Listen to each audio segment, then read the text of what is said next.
আজকে বাড়িতে ছয়ের বিচি দিয়ে রান্না করা হচ্ছে খাসি। প্রথমে তেল দিয়ে রসুন বাটা, আদা বাটা দিয়ে পেঁয়াজ কুচি দিয়ে ভালো করে নেড়ে চেড়ে নেবেন। তারপর দিয়ে দেবেন 2 চামচ হলুদের গুঁড়া, তারপর একটু লবণ স্বাদ মতো, 1 চামচ মরিচ, তারপর 2টা তেজপাতা ছিঁড়ে তারপর দিয়ে ভালো করে নেড়ে চেড়ে, তারপর 2টা কার্পু মাছের, 1টা কার্পু মাছের মাথাগুলো দিয়ে ভালো করে নেড়ে চেড়ে নিব।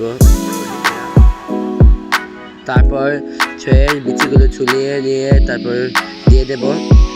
তারপর দিয়ে ভালো করে নেড়েছে, সাথে আলুও দিয়ে দিলাম। অনেক মজা, আলু দিলে এটা কি হয়, আদা হয় তরকারিটা। এই রেসিপিটা আমি আমার মামার কাছ থেকে শিখেছি, নাইম মামার কাছ থেকে। এখন